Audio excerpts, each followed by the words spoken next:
Salam saudara-saudara, salam ketemu kembali. Kali ini kita mau melihat kesaksian daripada salah satu ustadz dari Muslim.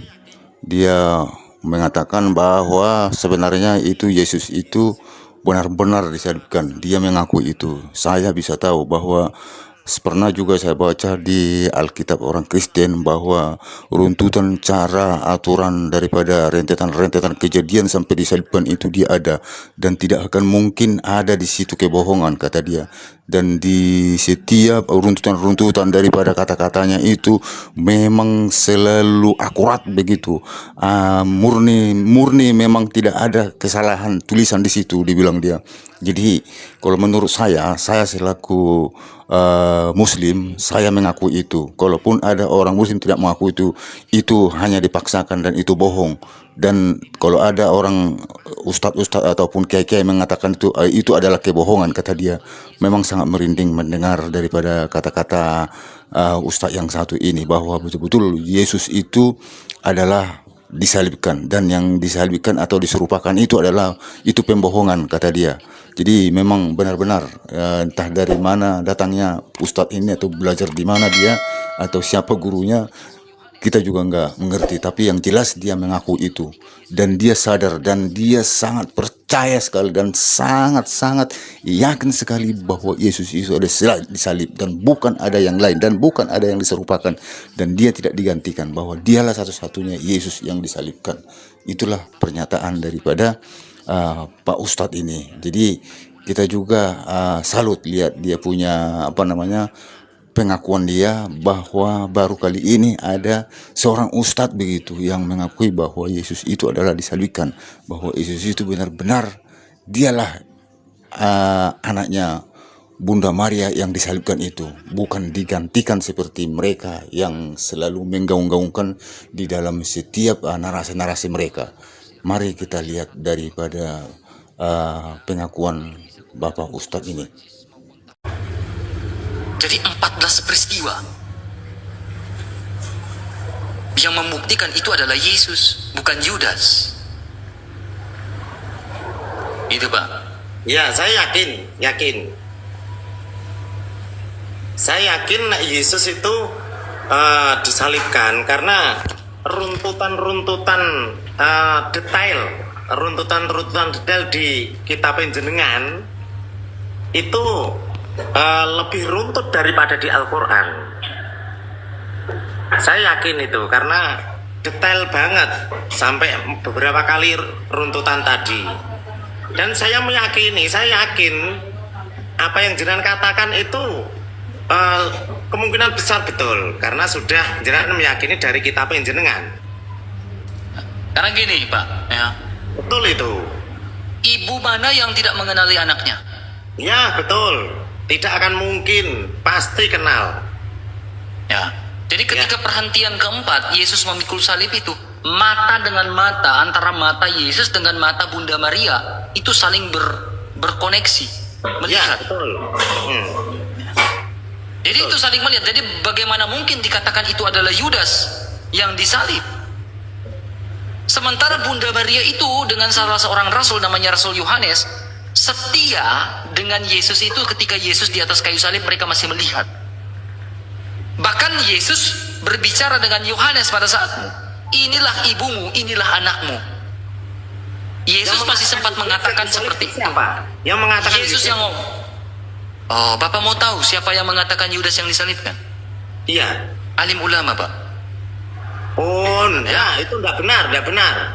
Saya tunjukkan Bapak ya. Ya, saya tunjukkan Bapak ya. Saya tunjukkan Bapak ya. Berbeda mungkin, dia kurang berpengalaman mungkin. Ya Pak ya. Lihat dia dasarnya dari mana kan nggak ada toh. Nih Pak. Ya. Dalam sebuah tafsir Pak, Anisa 157. Iya. Ya. Bapak bisa buka dalam tafsir Wajiz maupun tafsir tahlili. Ya, nah ini. Tafsir Wajiz maupun ini. Iya. Ini tafsir Wajiz, Pak. Itu tafsir itu. Ya, tafsir Wajiz, Anisa 157. Tafsir. Di sini tafsir Wajiz mengatakan yang disalibkan itu adalah Yang bernama Yudas Iskariot. salah seorang dari 12 orang muridnya. Ya, Yudas Iskariot. Nah sekarang alim ulama ini tahu dari mana? Yang saya Bang, itu di hadis itu, adanya di hadis. Bukan, ini bukan hadis, ini tafsir. Tafsir tahlili. Tafsir tahlil. Oh, penafsiran. Kalau di Al-Qur'annya enggak ada loh itu. Dalam Al-Quran memang tidak ada. Ya. Enggak ada. Jadi gini Pak. Itu yang menafsirkan yang salah. Karena Quran banyak yang menafsirkan yang salah. Banyak sekali orang yang menafsirkan Al-Quran. Banyak sekali ada yang banyak yang salah menafsir. Gini Bang, saya ingin menjelaskan. Yudas mengkhianati Yesus Kristus saat itu. Ya. Ketika Ya. Yudas mengkhianati Yesus Kristus, dia membeli sebuah bidang tanah. Lalu saya kalau ngomong nanti kena ban, dirinya, lalu dia jatuh tertelungkup. Ya, tanah yang Yudas mati, ya, di satu tempat yang namanya Hakaldama. Hakaldama dalam bahasa Ibraninya namanya tanah darah. Ya, Ya. Hakaldama. Sementara Yesus dan seluruh orang Israel tahu akan kejadian itu.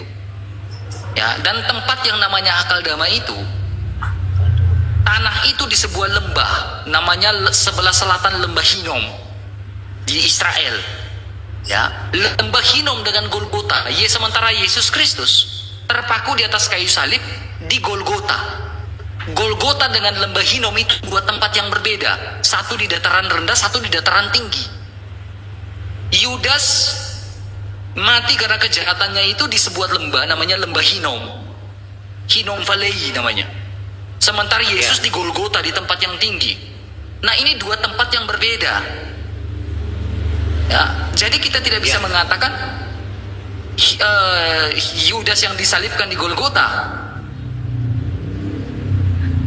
Yudas di lembah Hinom, Hakaldama, dan lembah Hinom atau Hakaldama itu sampai sekarang tanah itu tidak dibangun pemukiman sedikit pun, satu pun pemukiman tidak ada. Karena apa? Dianggap tanah terkutuk. Karena perbuatan yang dilakukan oleh Yudas Iskariot. Tetapi Golgota yang menjadi tempatnya kematian Yesus Kristus itu, didirikanlah sebuah gereja. Gereja itu namanya gereja Makam Suci. Di atas di Makam Suci itu ada 4 gereja purba, gereja tua, gereja Katolik, gereja Koptik, gereja Ortodoks. Ada satu gereja apa lagi? Jadi ada 4 gereja yang di atas gunung itu. Dan dijaga oleh sebuah ordo Fransiskan yang menjaga artefak sejarah itu dalam Via Dolorosa itu. Jadi kita memiliki data sampai sejarah sampai sejauh itu. Jadi kalau mengatakan Yesus tidak disalibkan, mana mungkin, sementara sejarah mengatakan Yesus disalibkan. Nah, saya yakin apa yang jenengan katakan, apa yang jenengan pahami, apa yang jenengan lihat dan baca dari sejarah kitab jenengan, saya yakin itu betul. Ya. Betul, sangat betul. Karena Bapak yang merenungkan saja. iya, Karena sangat kita betul. di sini bicara data. Kalau tidak sepakat dengan argumentasi saya, ya silakan tunjukkan data yang bisa melawan argumentasi saya. Nah, saya sepakat. Gak apa-apa, saya senang. Saya sepakat. Saya tidak masalah itu ya, tidak masalah itu. Saya sepakat.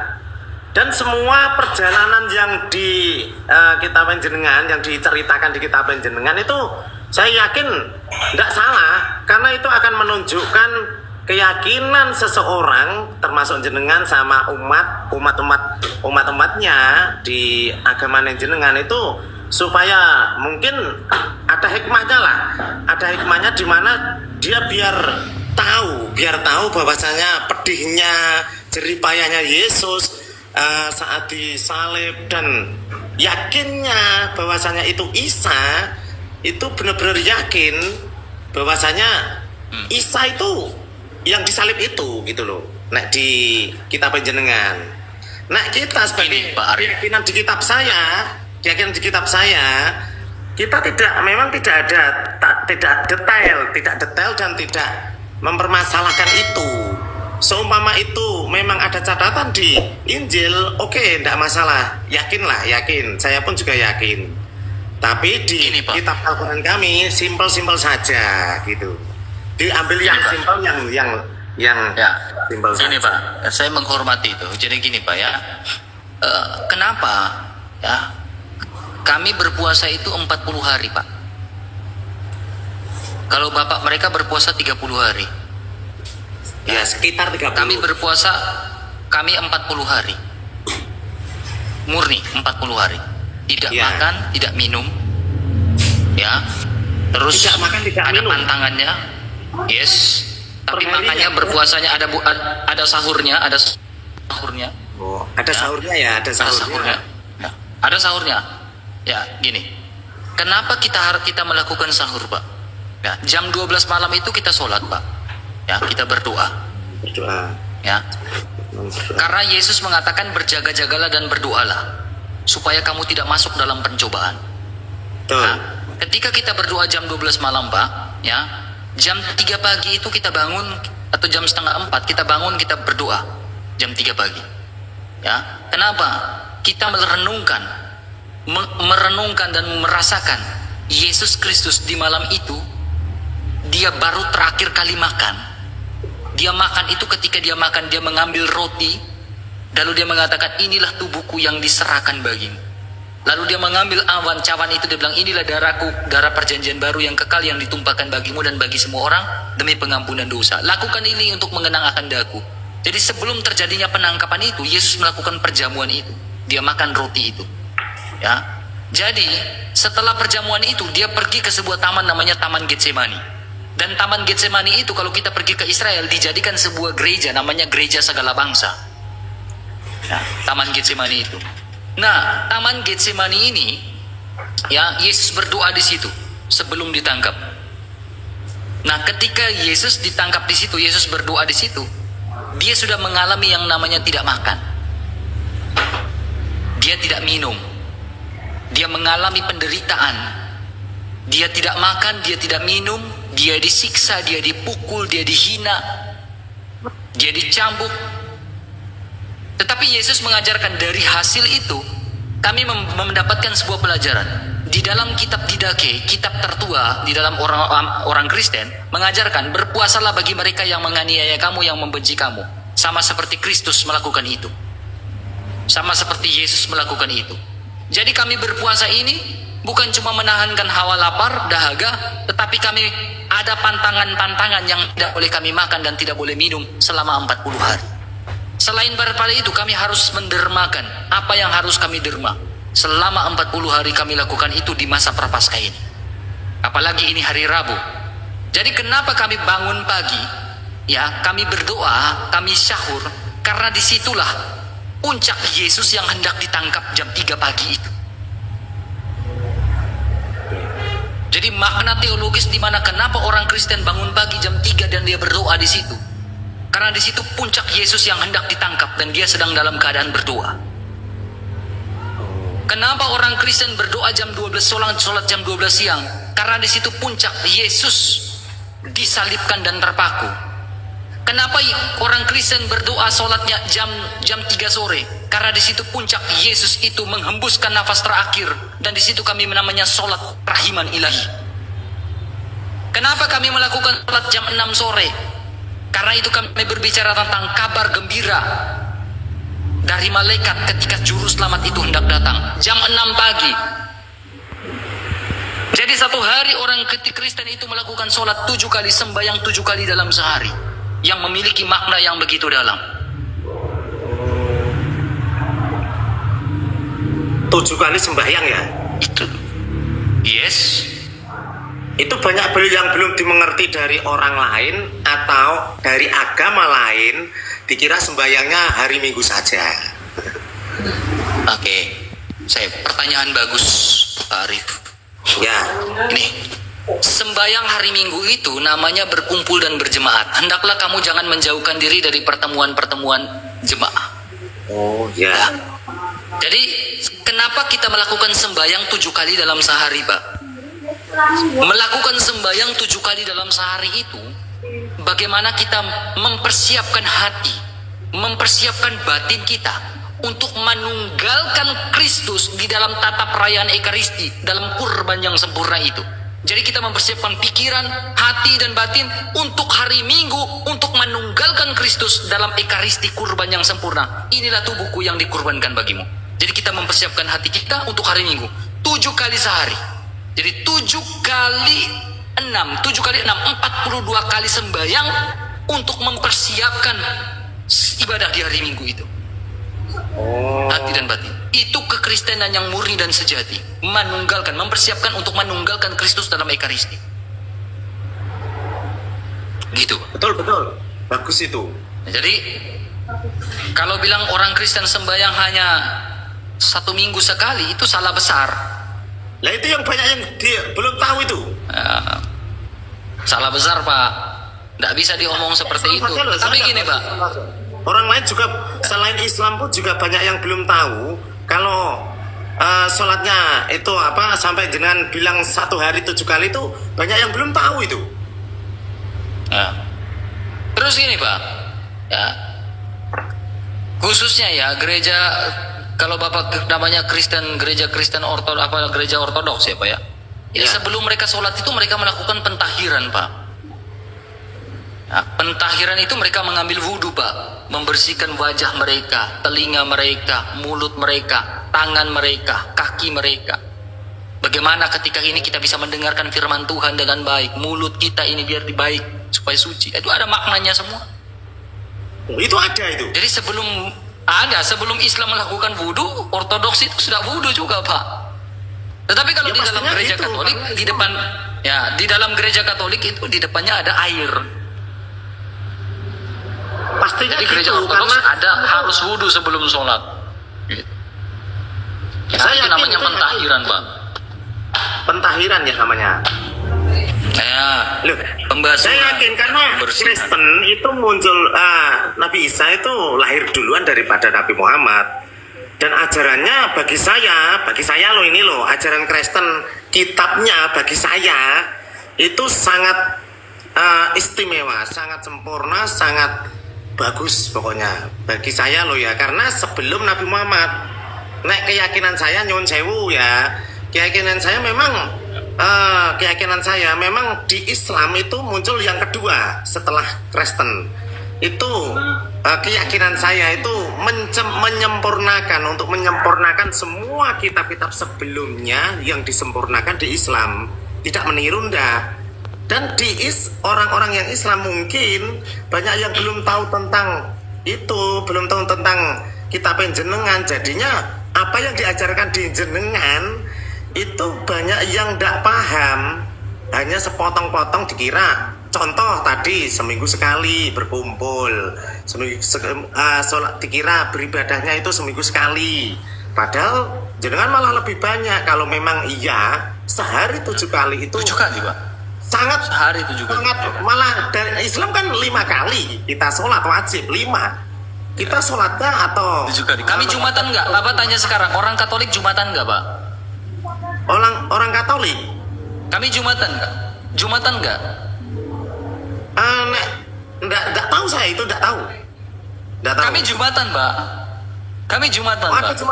Ada Jumatan juga ya. Kami Jumatan, Pak. Kami Jumatan, Pak. Dan Minggu. Iya, bukan cuma 2 kali, Pak. Sebenarnya, Pak, jadi ada sembahyang harian, Pak. Sembahyang harian di gereja itu tiap pagi, Pak. Setiap pagi dari jam 3 selesai, mungkin dia mau lanjut lagi di gereja, itu jam setengah 6, jam 5 pagi itu sudah sembahyang misa di gereja. Itu ada setiap hari. Ada. Makanya, Pak, ketika oma saya ini kami kan orang Semarang, Pak. Semarang ya. Oma saya ini kan Islam, Pak ya. Ya. Ya kan? Ketika oma saya masuk masuk Katolik, Pak ya. Oma saya, keluarga saya masuk Katolik dan lain-lain, Pak. Itu, Pak, Bapak tahu nggak, Pak? Oma saya itu sembahyang itu tiap waktu, tiap detik, tiap menit, Pak. Lebih fanatik, Pak. Dari orang Katolik yang lahir dari lahir. Oh itu. Oma saya ini kan Islam, orang Semarang. berarti istilah jenengan kalau kita berdoa atau mengingat diri kepada Tuhan itu sembahyang ya. Ya, sholat lah. Kalau dalam bahasa Arab kan sholat Pak. Tapi gini Pak, ya, kenapa kita melakukan Jumatan ya Pak? Jumatan ini bagaimana kita merefleksikan, merenungkan sengsara Yesus di hari Jumat itu. Nah, kenapa kita selalu melakukan doa Jumatan itu? Ya, setiap hari Jumat kan saya selalu ke gereja jam 5 sore atau ada yang jam 12 siang. Oh, Ya, ada yang dari jam 8 pagi. Beda-beda. Ada yang dari jam 8 pagi itu sudah di gereja. 8 jam. Oh, beda-beda ya waktunya ya. Ya. Ada yang stay dari jam 8 pagi Pak sampai dengan jam 12 siang, ada yang sampai dengan jam 5 sore. Duduk di gereja dan berdoa. Oh. Ya, kalau saya hanya bisa di jam 5 sore saya pergi Pak. Setiap Dan hari. kita setiap hari ada yang pergi sampai segitu. Ada yang pergi ke gereja setiap hari. Oh, saya baru Saya tahu. nggak ngomong bohong-bohong. Saya ngomong apa adanya. Jika ya katakannya, jika tidak katakan tidak. Saya baru tahu kali ini loh.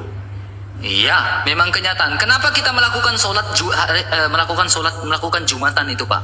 Karena Jumatan ini kita berbicara tentang merenungkan Yesus Kristus yang menderita di atas kayu salib. Penderitaan dia di hari Jumat itu. Puncaknya dia terpaku di atas kayu salib. Nah, itu namanya jalan salib. Ya. Dan bukan cuma hari-hari biasa Pak kita melakukan puasa Pak. Jadi ada orang Katolik yang betul-betul Katolik Pak. Walaupun bukan bulan puasa atau bulan Prapaskah seperti ini, orang Katolik itu melakukan puasanya itu Pak. Itu hari Rabu dan Jumat mereka melakukan puasa Pak. Rabu dan Jumat. Ya, itu bukan di bulan puasa ya. Kalau di bulan puasa dia tiap hari dia puasa 40 hari. 40 hari. Tapi kalau sudah masuk di bulan berikutnya, itu Rabu dan Jumat itu wajib puasa. Oh, kalau di Islam Senin dan Kamis. Kalau dia Kita Rabu dan Jumat. tidak ada beda jauh lah. Ya, jauh lah bedanya Bang. Ada maknanya kita Pak. Ya, kalau beda jauh. Kalau saya di Pak, hari- semenjak di hari saya sudah Sabtu mengenal ya. Tuhan, ya, semenjak saya sudah mengenal Tuhan dan mengenal Kristus, ya Yesus Pak. Dan saya mengenal bagaimana pengorbanan Yesus Kristus. Saya berpuasanya sekarang udah maunya tiap hari Pak. Betul? Saya hampir tiap hari berpuasa Pak. Ada juga ya, ada yang setiap hari boleh puasa ya. Ya, makasih. Saya berpuasa. Walaupun bukan hari apa, misalkan masuk ini bulan April ya. Besok masuk bulan Mei, bulan Juni. Mei, Juni, Juli, Agustus saya berpuasa tiap hari. Saya makan pagi ya, subuh jam 5 ya. Siang itu saya udah nggak makan sampai jam 6 sore juga nggak makan minum. Ya, ada juga yang itu ya seperti itu ya. Ya di Islam ya ada namanya puasa Daud. Itu ya setiap hari. Tapi Ada. Tapi ya itu tidak berpuasa. wajib. Ada wajib. Memang bedanya itu di jenengan itu ada yang itu di wajibnya. Kalau di Islam ada wajib. Coba Bapak Arif Purwanto Ya. ya menerjemahkan di Google ya Hari Raya Roti Tak Beragi, Hari Raya Hari Raya Roti Tanpa Ragi. Bang Arif akan menemukan di situ terjemahan dalam bahasa Arabnya itu adalah apa? Fitri enggak? Sok mangga. Oh iya, saya yakin kalau nenek memang jenengan gitu, saya percaya jenengan. Oh, saya percaya karena jenengan yang pernah melihat. cek. Oh, udah saya tak cek, saya Silakan percaya cek. jenengan. Percaya Karena Mas. kita pun memperingatkan tentang Hari Raya Roti Tak Beragi itu, Pak. Kenapa kita merayakan itu? Kita bicara tentang Kristus yang betul-betul tidak berdosa. Itu punya maknanya. Ya, saya percaya Bang RK ya panggilannya ya. Percaya. Ya. Percaya. Oke. Jadi Ya. kapan login, Pak? Kalau percaya. Saya malah Canda, dari Pak. Google- Canda, Pak. Canda, dari Pak. Google itu Canda, nggak Pak. percaya kalau saya belum lihat.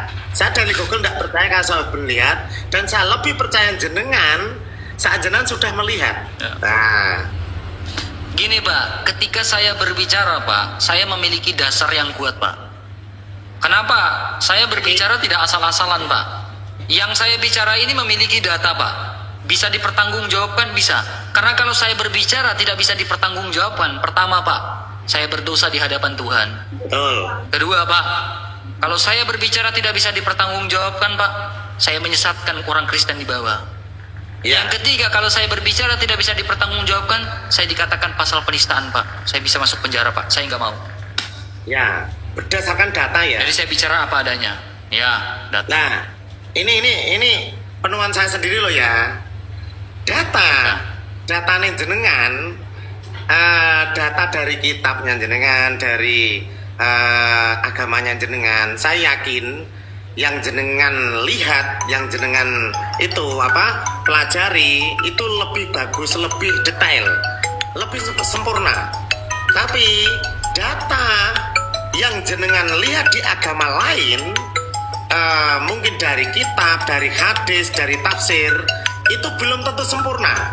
Dikarenakan dari saya sendiri pribadi, orang Islam umumnya itu belum yakin bahwasanya data di Google, tafsir Al-Quran yang ada di Google dan yang lainnya itu saya sendiri pun tidak yakin, tidak percaya. Kita hanya percaya di satu, yaitu Al-Quran dan maknanya. Yang memaknai Al-Quran itu pun juga kita belum yakin kalau itu sempurna, kalau itu betul. Karena Al-Quran itu banyak yang menafsirkan, banyak yang mengartikan. Itu ada hadisnya sendiri. Hadis itu terpecah beberapa. Khawatir saya saat jenengan membaca yang kurang pas, kurang benar menurut banyak orang, yaitu jadi tumpuan kalau Islam itu kurang sempurna gitu loh. Jadi saya yakin agamanya jenengan sempurna, bagus.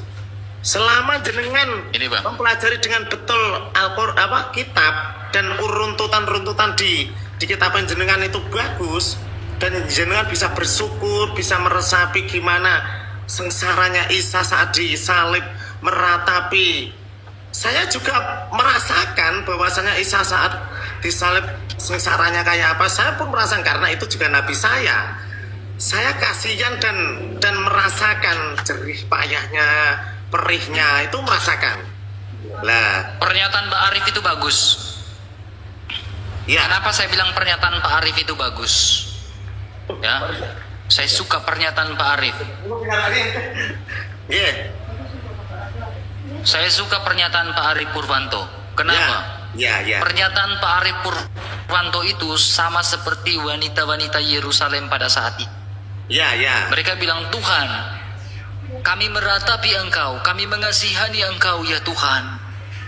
Ya, kami Ya. turut merasakan itu ya Tuhan, seperti yang kata Pak Arif. Tetapi Tuhan Yesus bilang apa? Jangan kau tangisi aku, tetapi tangisilah dirimu dan anak-anakmu. Karena segala sesuatu yang tertulis tentang aku harus digenapi. Bahwa anak manusia harus diserahkan, menderita, disalibkan, mati, bangkit pada hari ketiga dan naik ke surga. Jangan kau tangisi aku, tetapi tangisilah dirimu dan anak-anakmu. Jadi apakah Pak Arif ini seperti wanita-wanita Yerusalem pada saat itu? Dan pada akhirnya mereka mengikut Yesus. Mereka orang yang tidak mengikut Yesus pada saat itu, wanita-wanita Yerusalem itu. Mereka menangisi Yesus karena mereka mengasihani Yesus. Tetapi saat mereka mendengar ucapan Yesus Kristus itu, mereka terbuka hatinya bahwa inilah yang dimaksudkan di nenek moyang kita. Inilah yang dimaksudkan ketika Nabi Musa menyembelih hewan kurban domba pada saat itu. Inilah yang dimaksudkan oleh Allah ketika Allah membawa Abraham ke atas bukit Moria untuk menyembelih salah seorang dari anaknya. Inilah anak domba yang disembelih itu hakikatnya, karena tidak selamanya darah anak domba itu menghapus dosa, tetapi dengan darahnya sendiri. Tidak ada sahabat tidak ada cinta yang lebih besar daripada cinta seorang sahabat yang menyerahkan nyawanya. Dialah imam agung kita, sehingga wanita-wanita itu menyadari inilah anak domba Allah, inilah domba yang kurban yang disembelih di dalam zamannya Musa itu. Mereka menyadari dan mereka mengikut Yesus. Ya, betul. Ya, kenapa Bapak melakukan kurban? Ya, betul itu. Saya yakin yang mengikuti Yesus waktu itu, saya yakin orang-orang yang beriman, orang yang yes, penghuni surga lah, calon penghuni surga. Kalau saya tanya teman-teman, kalau berdiskusi dengan saya tanya, kenapa melakukan kurban? Mereka hanya bilang itu perintah. Nah, itu yang kurang-kurang paham. Tetapi kalau saya tanya, apa makna dari kurban itu? Makna dari kurban ini kan sesungguhnya ini adalah ucapan syukur. Betul. Nah, Makna kurban ini kan ucapan syukur. Betul. Makanya di dalam gereja Katolik ada yang namanya doa syukur agung. Memasuki masa namanya privasi, doa syukur agung itu, Ya. dia mengangkat roti itu, dia bilang, inilah tubuhku yang dikurbankan bagimu. Jadi kurban itu memaknai namanya doa syukur agung. Jadi kurban itu memaknai syukur. Ya, jadi dulu ada yang namanya kazan. Kazan itu artinya imam. Imam di Yahudi pada hari namanya hari Yom Kippur. Hari pembebasan, hari penghapus dosa. Ya, di mana hari Yom Kippur itu seorang imam datang untuk menghapus dosa para jemaah-jemaahnya. oh gitu. Dan harus disembelih dengan kurban. Dan menurut tradisi orang Yahudi, ya orang Yahudi, domba-domba itu sebelum disembelih itu dimandikan dulu. Sebelum disembelih dibawa ke bait Allah, dimandikan dulu domba-domba itu. Itu punya makna lagi. Ya, kalau saya tanya apa makna kurban? Ya, ucapan syukur. Syukur apa? Itu adalah seremoni yang Allah tetapkan sebelum Yesus itu datang. Tapi setelah Yesus datang, kurban domba itu sudah tidak berlaku lagi. Dibatalkan. Karena apa? Sudah digenapi. Yesus adalah kurban yang sempurna. Karena tidak mau sampai kapan Bapak menyembelih kurban domba? Kambing. Mau sampai kapan kita menyembelih kurban kambing? Mau sampai kapan kita menyembelih kurban domba? Akhirnya di stop. Kita tidak. Akhirnya tidak ada korban lagi. Kenapa Yesus sudah mengatakan sudah selesai, saya adalah kurban sempurna. Oh ya. Tidak ada kurban lagi. Kurbannya masih ada nggak? Masih. Seremoni kurban tentang kurban masih ada nggak di dalam gereja? Ada. Sudah tidak ada ya, sudah tidak ada. Seremoni tentang kurban masih ada dalam gereja nggak? Ada, tetapi bukan kurban domba, tetapi roti tubuh. Seperti yang dilakukan di dalam Taurat Musa, seorang imam membawa roti dan anggur. Masih ada kurban, ada Ekaristi itu kurban yang sempurna. Ya, roti dan anggur itu apakah karang-karangannya orang Kristen? Bukan. Taurat pun melakukan itu. Di Taurat itu mereka bilang, inilah roti sengsara yang dimakan oleh nenek moyangmu. Istilahnya gantinya korban. Jadi, ya itu kurban sempurna. Roti itu adalah, inilah tubuhku. Roti inilah tubuhku. Oh gitu. Makanya Bapak cek, roti tak beragi, hari raya roti tak beragi. Ya, sepertinya Bapak ini memang sangat setuju dengan pendapat dan keterangan-keterangan daripada Bang RK itu. Dan dia selalu kelihatan sangat setuju dan mengangguk-anggukkan dia punya wajah. Bahwa pernyataan dari Bang RK itu memang dia masuk akal mungkin.